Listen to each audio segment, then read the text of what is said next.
all MZM has been discontinued. They are no longer going to report on currency that can instantly buy any asset it wants.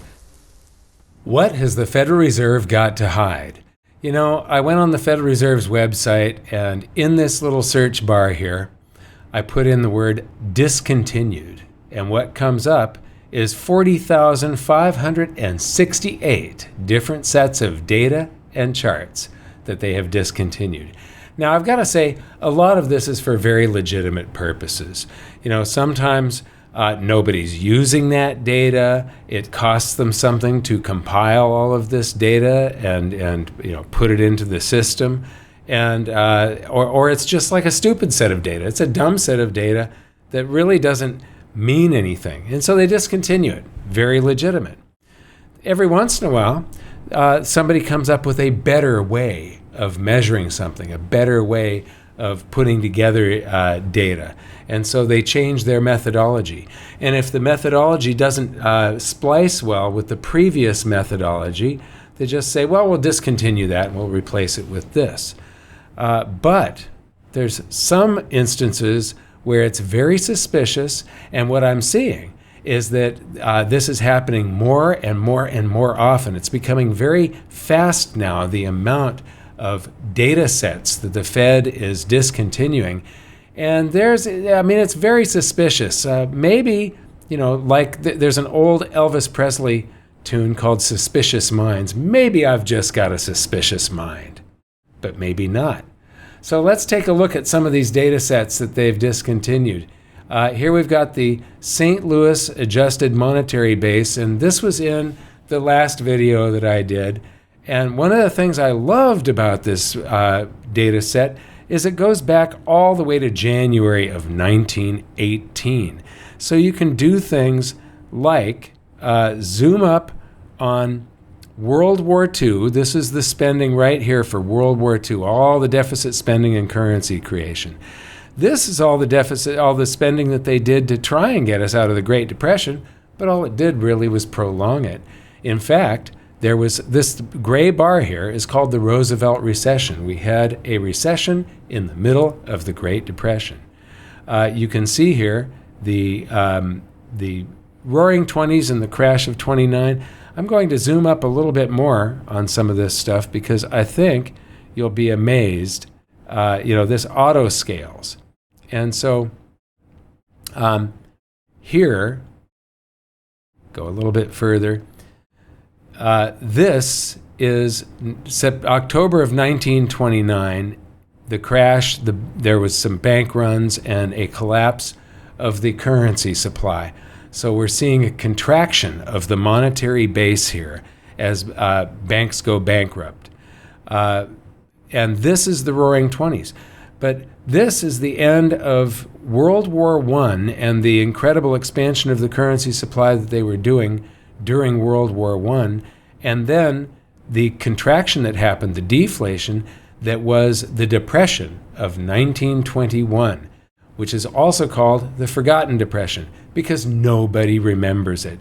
Jim Grant did write a book on it. I've been mentioning it on stage since 2006. When I saw this contraction, I went, holy, that is a depression. This isn't a recession. This is a depression. But the government didn't rush in to save us. The Federal Reserve didn't really do much. They'd made some mistakes, but in 18 months, it was a memory. And then everybody forgot about it. The Great Depression, which is this little tiny deflation here,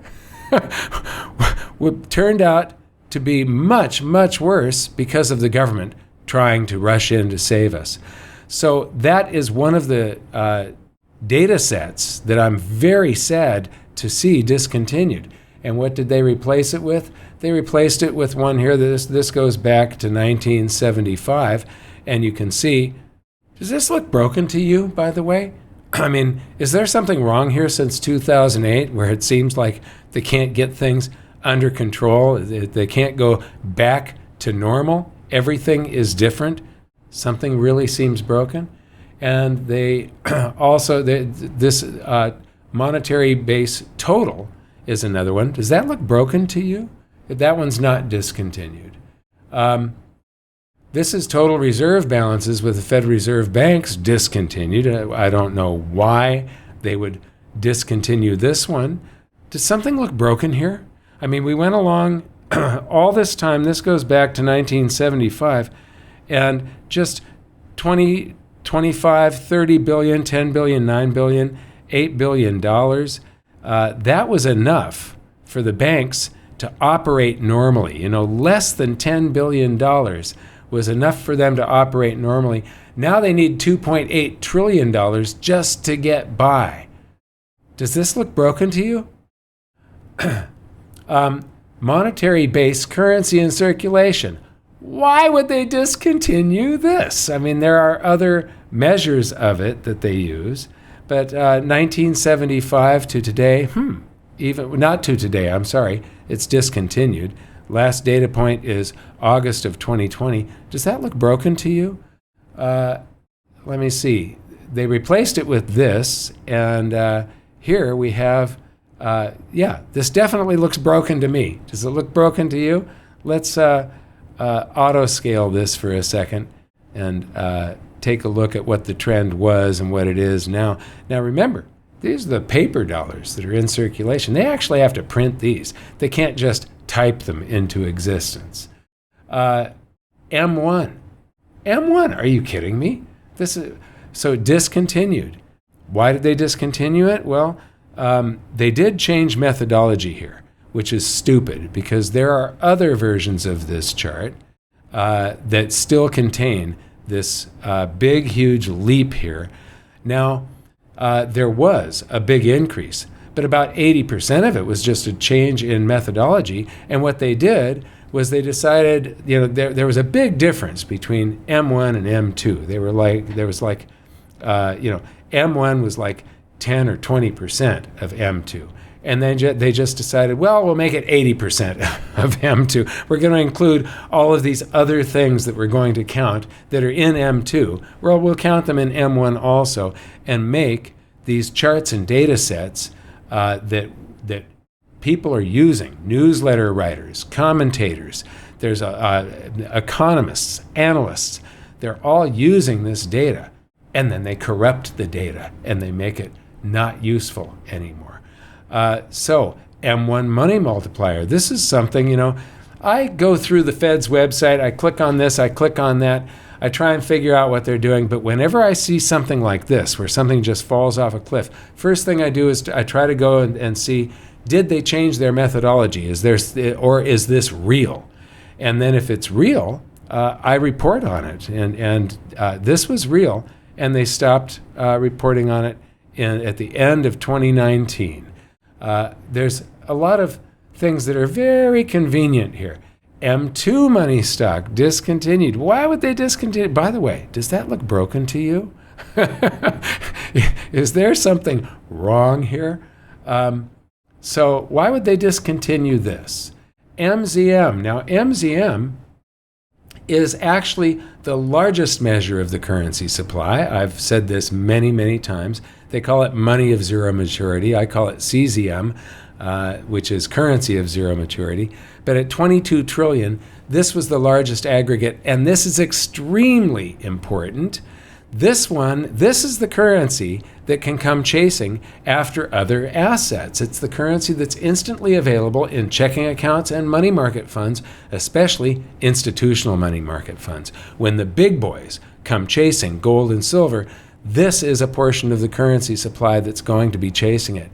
It isn't in any of the time deposits or any. This is the aggregate that encapsulates all the different forms of currency that can instantly change their mind and say, I'm not going to go after this. I'm going to go after gold and silver.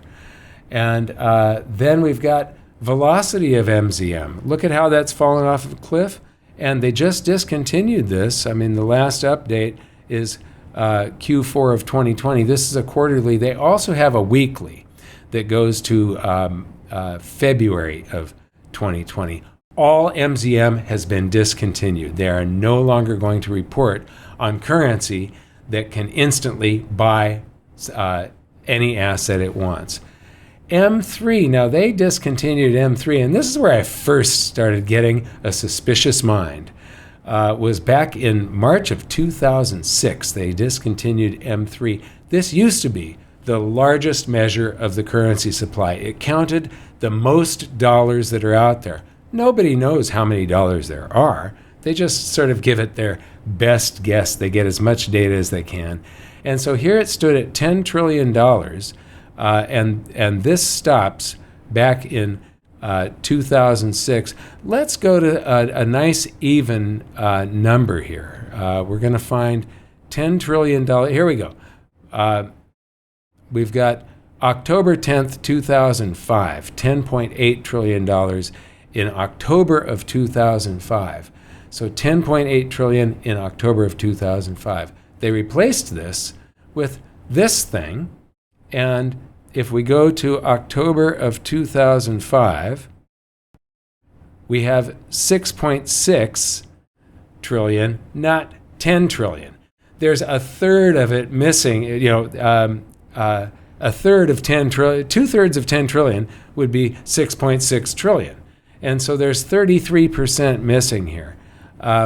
So if we take where this is at now, 20 trillion, we'd have to add another 6 trillion to this to get the old M3, to get anything close to that. So the Fed is hiding something. The 40,568, now, like I said, there's a lot of it that's legitimate. There's a lot of it where it's an inconvenience, but they, if they're changing methodology, they probably should do it. But MZM and some of these other measures, now you sort by relevance here, M2, M1, adjusted monetary base, popularity. And what we've got is M2, M1, the financial stress index, the monetary base again, and it goes on and on and on, a dollar index. And so they're up to something, and we're seeing what I believe is, we're getting near the end of a monetary system. So there is the stress index, and it was headed north, and it's discontinued. It's interesting that a lot of this has been discontinued at a very convenient time. So what is the Fed up to? And do any of these charts look broken to you? Thank you for watching. We'll see you next time.